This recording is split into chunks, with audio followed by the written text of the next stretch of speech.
Bulldozer action शुरू हुआ है। तौकीर रजा के गरीबी पर कार्रवाई हुई है। अवैध अतिक्रमण को ध्वस्त किया गया है। बरेली में भारी संख्या में पुलिस बल तैनात है।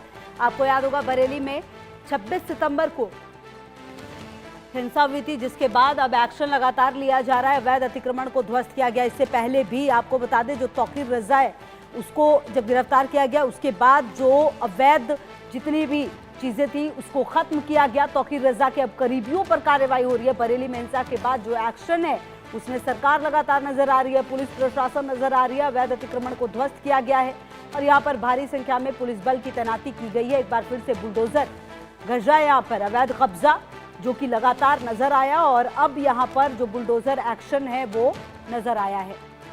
अहम जानकारी आपको दे रहे हैं जहाँ पर लगातार एक्शन नजर आ रहा है। और देखिए कहीं ना कहीं ये बहुत ज़्यादा ज़रूरी भी था, क्योंकि जिस तरह की हिंसा बरेली में देखने को मिली उसे समय रहते रोका गया। और कहीं ना कहीं आपको बता दें कि ये बहुत ज़्यादा ज़रूरी इसलिए भी हो जाता है ताकि इस हिंसा को यहीं पर ख़त्म किया जाए, क्योंकि प्लानिंग काफ़ी लंबी थी, प्लानिंग काफ़ी बड़ी थी इनकी कि जगह जगह पर इस तरह की जो हिंसा है वो कराई जाएगी, लेकिन समय रहते पुलिस प्रशासन ने इसको रोका है। बरेली मामले पर सियासत तेज हो गई है। महाराष्ट्र से एसपी प्रदेश अध्यक्ष अबू आजमी ने कहा कि बरेली जा रहे समाजवादी पार्टी के लोगों को रोकना सही नहीं है। यूपी सरकार नाजायज तरीका अपना रही है। हिंदू मुस्लिम तो बहुत ज़्यादा हो रहा है, बहुत ज़्यादा हो रहा है और ये देश को बर्बाद कर रहा है। देश का संविधान सबके लिए जो है इक्वल अपॉर्चुनिटी है, लेकिन यहाँ पे मुसलमानों के लिए बिल्कुल जगह तंग की जा रही है। मतलब ये बहुत ही अफसोस की बात है। नहीं, मैं मानता हूँ। मेरे किताबों में लिखा हुआ है कि आरएसएस के लोग जेल में बंद थे और उन्होंने माफ़ी मांगी थी और उनको अंग्रेज़ों से सैलरी आती थी।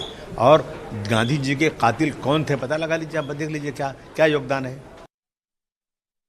बता दें कि रोका गया था यहाँ पर, क्योंकि बरेली जाने वाले थे जो सपा के कुछ सांसद है, लेकिन उनको रोका गया क्योंकि कहा यह गया कि अभी स्थिति ठीक नहीं है। और उसके बाद ही जो बयानबाजी है वो लगातार नजर आई है। अब देखना यह है कि जो भारी पुलिस बल देखिए तैनात है, क्योंकि जिस तरह की हिंसा हुई कहीं ना कहीं वो सवालों के घेरे में रहा और अब बुलडोजर एक्शन भी सामने आ गया है। और अब हमारे सहयोगी ज्यादा जानकारी के लिए इसी खबर पर हमारे साथ आलोक गुप्ता जुड़ गए हैं।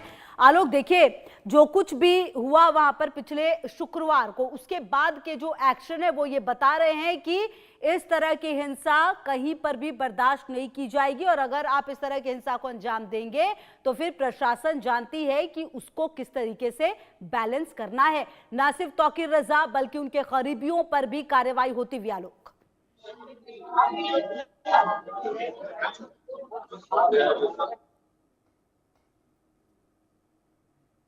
तो आपको बता दें कि अवैध अतिक्रमण को ध्वस्त किया जा रहा है। ना सिर्फ तौकीर रजा बल्कि अब उसके करीबियों पर भी जो चुन कर देखिए कि किस तरह से कार्रवाई हो रही है। बहुत ज़्यादा ज़रूरी भी हो जाता है ये, और ये समझना होगा कि ये महत्वपूर्ण इसलिए ताकि ये जो हिंसा है वो जगह जगह पर ना हो।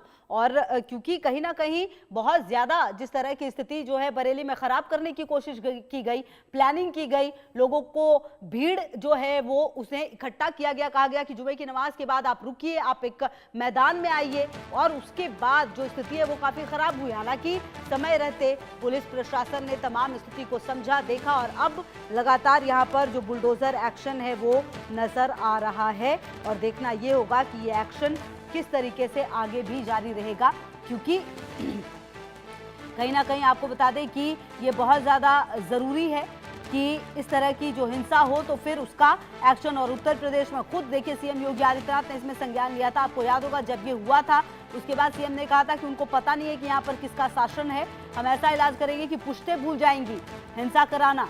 और अब लगातार इस पूरे मामले में जो कार्रवाई है वो निश्चित तौर पर हो रही है और लगातार आपको बता दें कि यहाँ पर आने की कोशिश जो सपा सांसद है उनकी तरफ से हो रही है, लेकिन फिलहाल अभी मना किया गया है। कहा यह गया है कि यहाँ पर जो स्थिति है वो उतनी अच्छी नहीं है, तो इसलिए थोड़ा रुका जाए। और आपको बता दें कि बरेली में बवाल के बाद जो कुछ पीड़ित है उनसे मिलने जा रहे सपा के 14 सदस्यीय प्रतिनिधिमंडल को भी नहीं जाने दिया गया। हालांकि आंवला के सांसद नीरज मौर्य पुलिस को चकमा देकर सर्किट हाउस